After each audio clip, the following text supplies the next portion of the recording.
What's up, guys, and welcome back to my channel. If it's your first time, please go ahead and subscribe. My name is Magaly. Welcome to the family.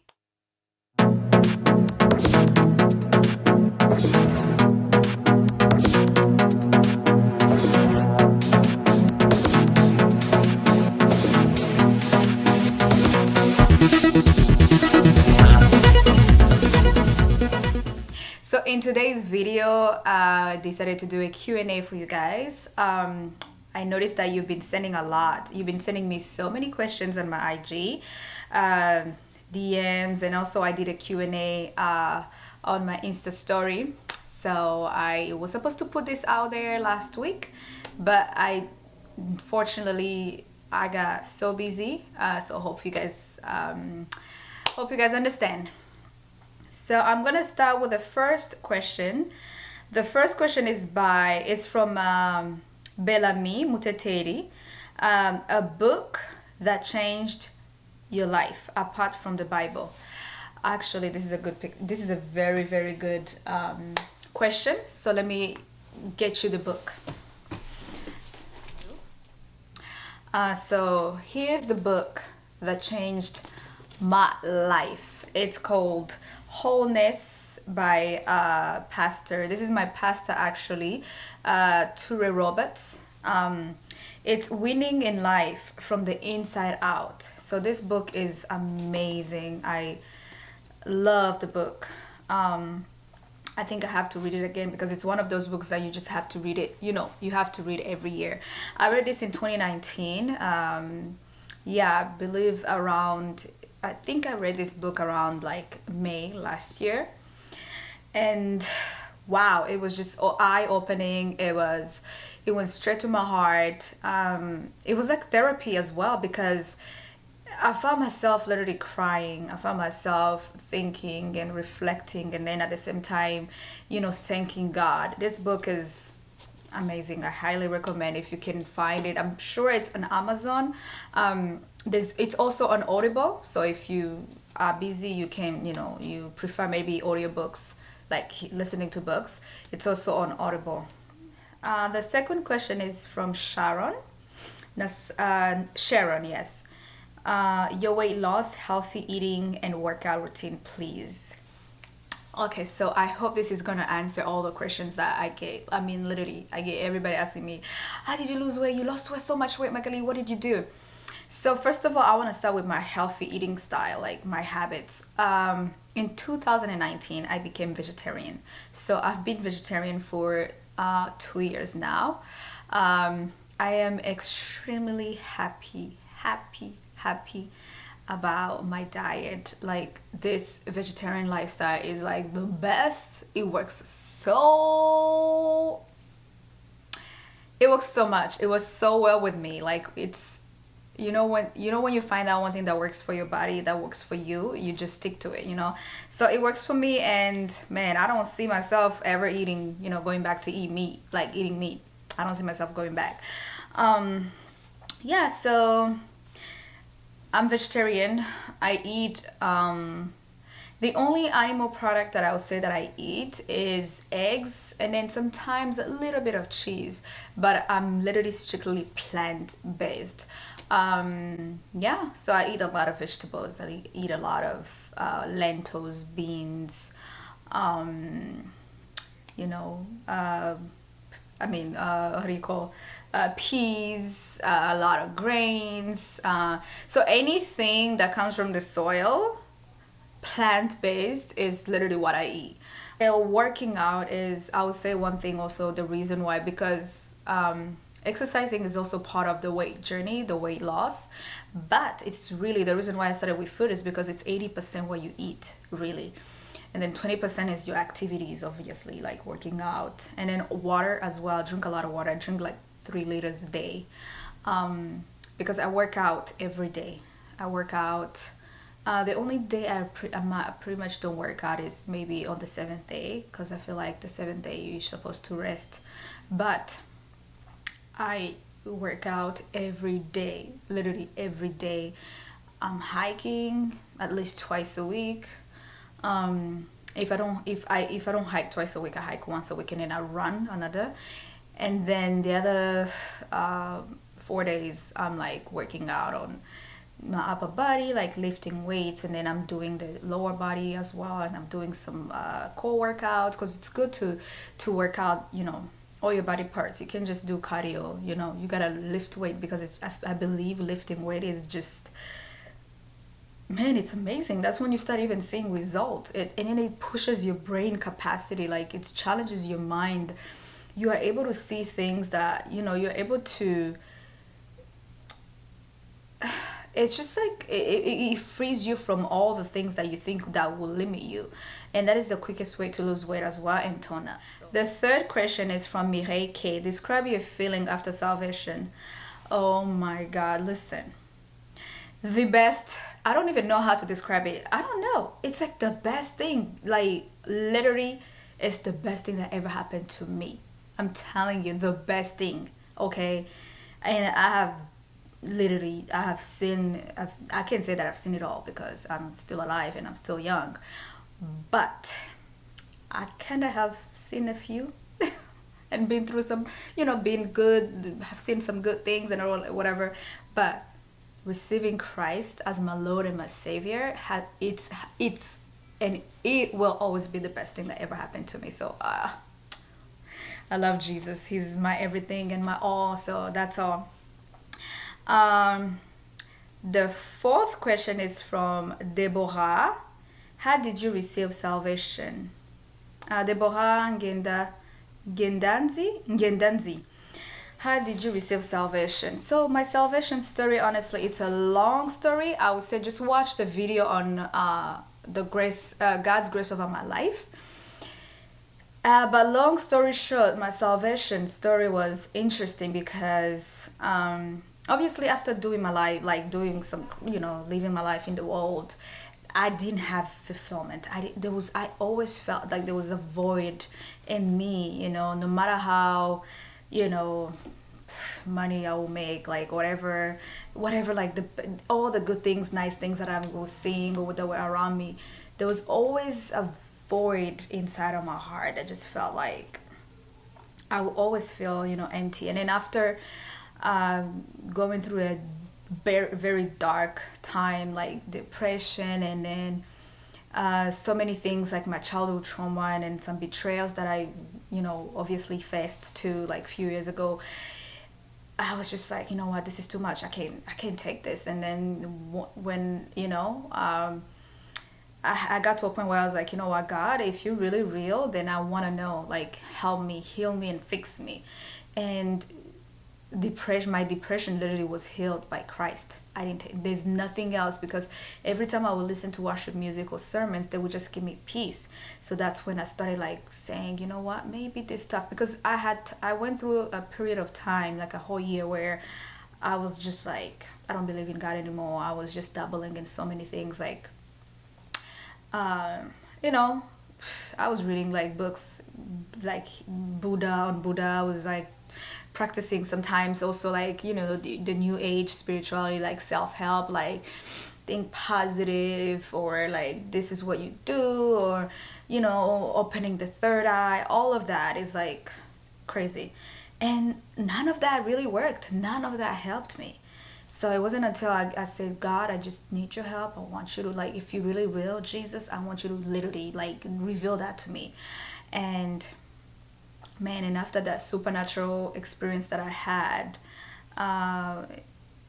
in 2019, I just was like, Magaly, I can't just live my life anyhow. I need to surrender my life to Christ. And that's what happened. I gave my life. I got baptized in 2019, June 29th. So yeah, and that's when I was like, you know what, I'm just gonna give my life to Christ. And yeah, ever since, it's just been, it's a journey. I'm still learning. Every day is a new day with new lessons, and just, yeah. And that's it. The other question is from Lionel. The source of your inspiration to Christ and obstacles through your journey with Christ. The source was obviously I just wanted to that connection. You know, I really wanted to connect to God. I wanted to have God in my life. I wanted that void that I had, you know, always there, that was always there and that wasn't leaving me. And there was also this voice in me that used to always convict me whenever I was doing something wrong. And it was always the voice inside of me, of course, that would tell me like, don't do that, do that. And then every time I would do it and something, you know, I will obviously always end up regretting. So I was like, you know what, I don't want to live that. I don't want to live like that. I don't want to fight. I don't want to be like on a battle with my soul like all the time. I just want to do the right thing and live the right way. The obstacles I would say is, okay, so honestly, life with Christ is the best life, because it doesn't mean like there's no challenges. Like, we face challenges just like everybody else, but you know what? The way we face challenge, it's not like everybody else. Actually, I take that back, because when you with God, you always have peace and you always have its strength. And the most beautiful thing about walking with Christ is that the Holy Spirit always kind of makes you, somehow he warns you, he shows you what's to come, so you're always ready. So if there's anything, whatever that's coming, or any obstacle or anything, somehow you're aware. He prepares you. And one thing is, in the beginning I was having a hard time to let go of my past friendships, obviously my past, you know, because my friends, you know, it was normal. We're doing, you know, we were like hanging out, going to parties, drinking. So obviously that letting them go, it was not hard, but it was just like, you know, the beginning I was just scared of like, oh, they're gonna think I'm, you know, all of a sudden like you know, I think I'm better, or I was just scared of what people are gonna think or say about me. But then I realized, like, since I was a kid, I've never been the type of person to care like what people say, because at the end of the day, it's really, you can't live life that way. I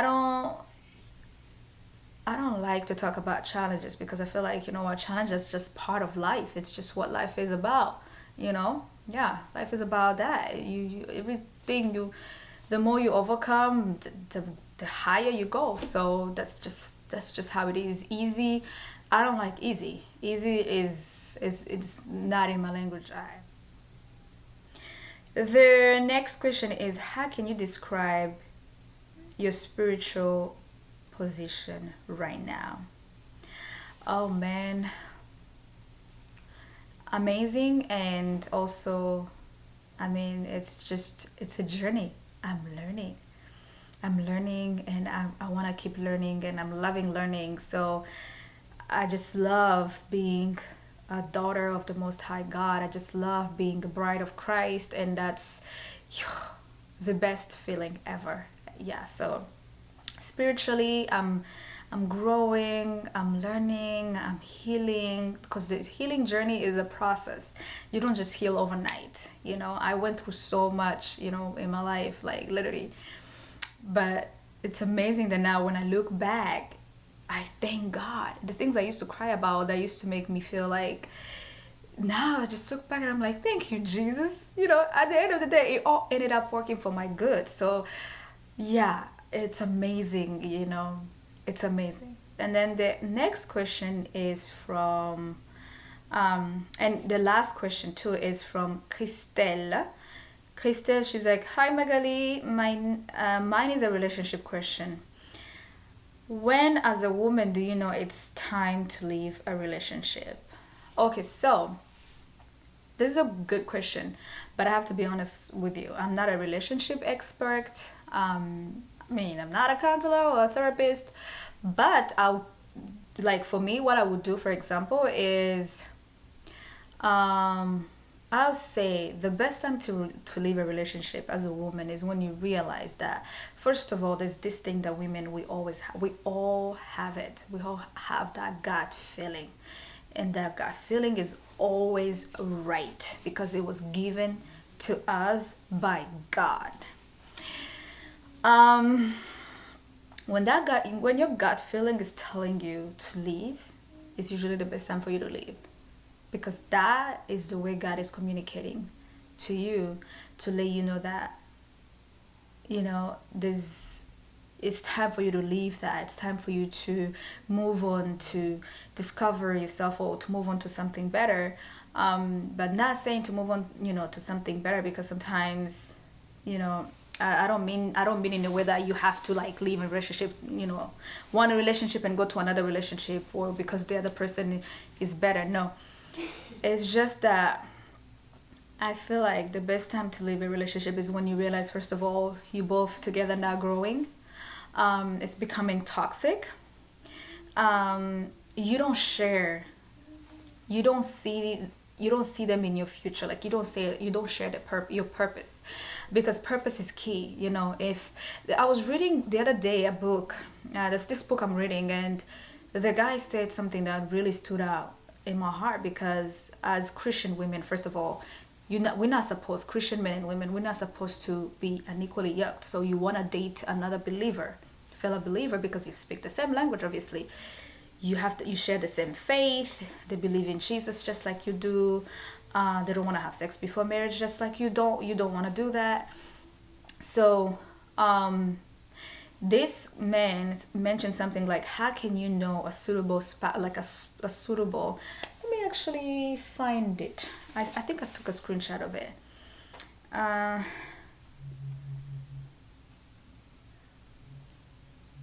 It's so good. He said, if you don't know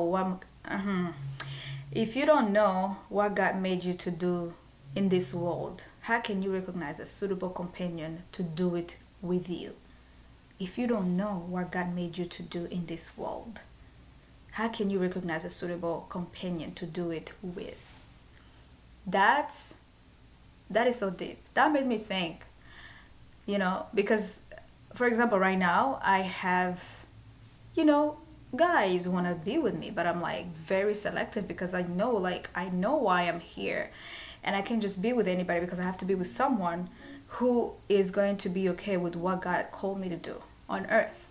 And I have to see what they have to know, what God asked them to do here, and our purpose have to align. So as a woman, you have to ask yourself, do you see yourself in the man's future? Is what the man doing, is it somehow connected to what God has called you to do? Is your purpose and his purpose, are they aligned?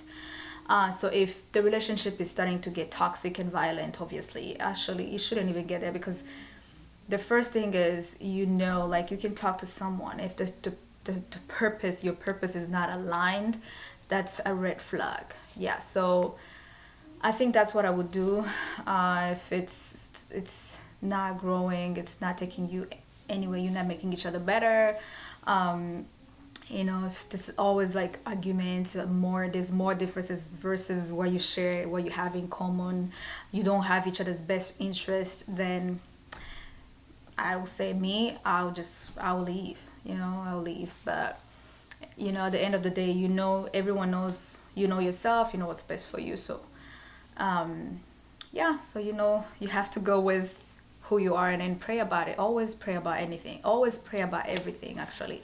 Pray about everything. Ask God to confirm, and ask God to show you if the person you're with is the right person. Because I did that when I was engaged. I did that. I'd never prayed about before. I didn't pray and ask God if the person was the right person. And obviously when we got engaged, I was just so excited to get engaged, but I never asked God, like, God, is this the right person for me?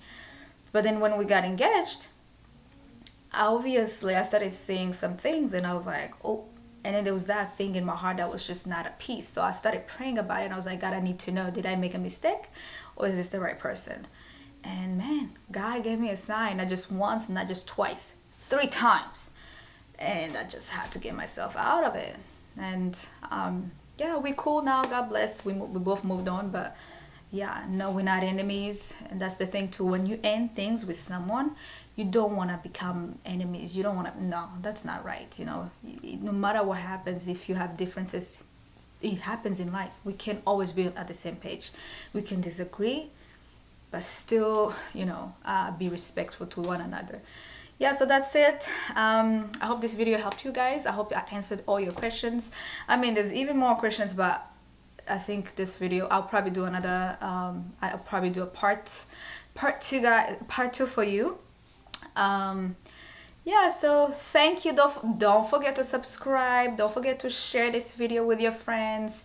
Yeah, so the video I did last Sunday, actually, it was about I was sharing how to, how to fast properly. So watch that as well. I hope it will inspire you to go on a fast, because fasting truly brings us closer to God, because God is already, he's always ready for us. We just have to put ourselves in a position we have to put ourselves in a position to receive more from God. Yeah, so thank you so much. Bye bye.